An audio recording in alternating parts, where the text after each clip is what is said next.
माता दी। ज्योतिष शास्त्र में आप सबका स्वागत है। आज का जो हमारा विषय है, केतु 4th हाउस में जातक को किस प्रकार का फल प्राप्त करवाते हैं, इस विषय की जानकारी आपको संपूर्ण हम इस वीडियो के माध्यम से पहुंचाएंगे। और दोस्तों, अगर आपने अभी तक हमारा यूट्यूब चैनल सब्सक्राइब नहीं किया है तो सब्सक्राइब करिए, बेल आइकन को ज़रूर प्रेस करें ताकि जो हमारी आने वाली वीडियोस का नोटिफिकेशन आपको प्राप्त हो सके। साथ ही दोस्तों, शेयर और लाइक करना ना भूलें, क्योंकि आपका किसी को शेयर किया हुआ हो सकता है उनकी ज़िंदगी में ये परिवर्तन ज्योतिष के माध्यम से आ जाए, जो जीने की इच्छा रखने वाले, पॉजिटिव एनर्जी लेने के लिए इच्छुक है। और आपका भी ज्योतिष शास्त्र में ज्ञानवर्धक ये वीडियो है, तो अंत तक बने रहे। इस वीडियो के माध्यम से हम बताएंगे चौथे में शुभ और अशुभ केतु के जो फल है चौथे स्थान में, वो साथ ही इसके आपको उपाय बताएंगे अंत में। तो जिस भी जातक की कुंडली में केतु चौथे स्थान में अशुभ बैठे हैं या बुरा फल दे रहे हैं, तो उसके उपाय आप नोट करके अपने जीवन से नेगेटिव एनर्जी दूर करके पॉजिटिव एनर्जी क्रिएट कर सकते हैं। तो शुरू करते हैं। 4th हाउस में अगर किसी भी जातक की कुंडली में केतु बैठे हैं तो वो किस प्रकार का फल जीवन में उन्हें प्रदान करते हैं। केतु यहाँ पर स्थित चौथे भाव में चंद्रमा का ये स्थान होता है, चंद्रमा का पक्का घर होता है, जो केतु का ये शत्रु घर कहा जाता है।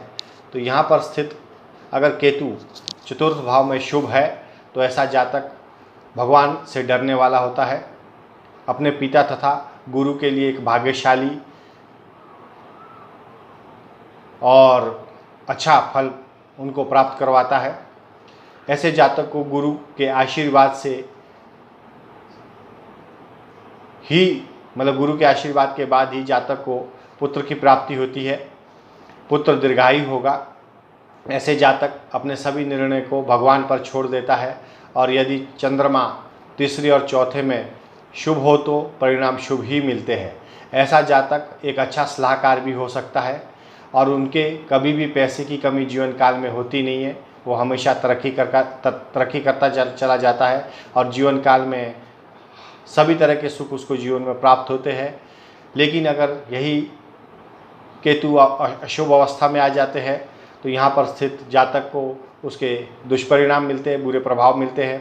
तो ऐसा जातक हमेशा फिर अप्रसन्न रहता है, जीवन काल में उसे कभी भी प्रसन्नता प्राप्त नहीं होती है, हमेशा दुखी या उदासीन बन के जीवन जीता है।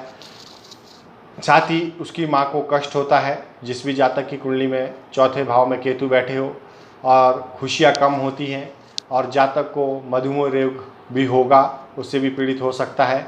और 36 साल की उम्र के बाद ही ऐसे जातक को बेटा या जो पुत्र स्थान है, पुत्र जो प्राप्ति है, वो 36 साल के बाद ही प्राप्ति होगी। और ऐसा जातक पुत्र की तुलना में पुत्रियाँ अधिक होती है। कहने का तात्पर्य है कि ऐसे जातक को अगर पुत्र प्राप्ति में विघ्न आते हैं और पुत्रियाँ ज़्यादा प्राप्त हो रही है, तो जो केतु से संबंधित उपाय जो आते हैं, ये हमारे लाल किताब के अनुसार केतु जो चौथे भाव में उसका प्रभाव देते हैं, उसके अनुसार जो उपाय होते हैं, अगर आप ये जीवन काल में उपाय को अपनाते हैं तो अवश्य ही आपको लाभ प्राप्त होता है।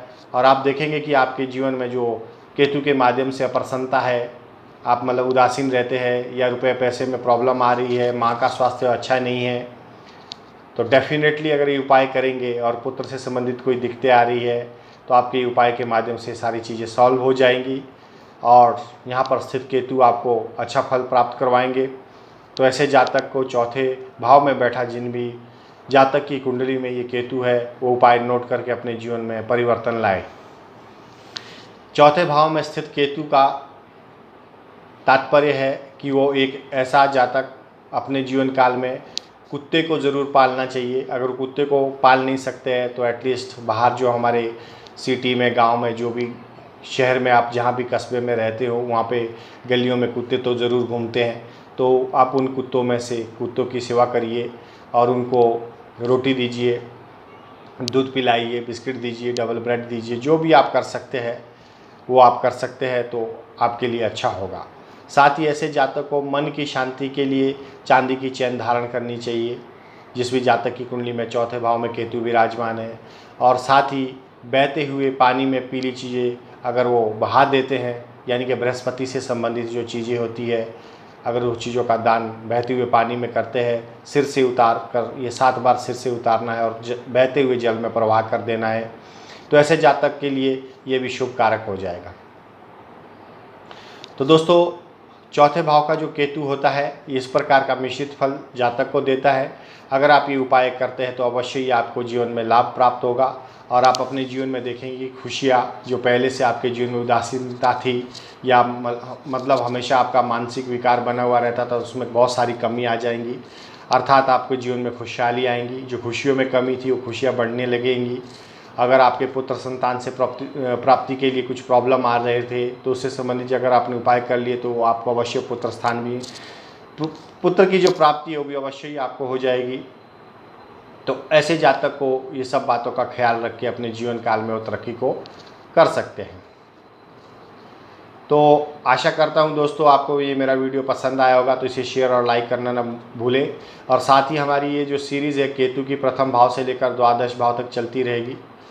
नेक्स्ट जो हमारा वीडियो आएगा पंचम स्थान यानी कि 5वें स्थान में जिस भी जातक की कुंडली में केतु बैठे हैं उनको किस प्रकार का फल प्राप्त करवाते हैं, तो ये विषय की संपूर्ण जानकारी हम आपको नेक्स्ट वीडियो में शेयर करेंगे।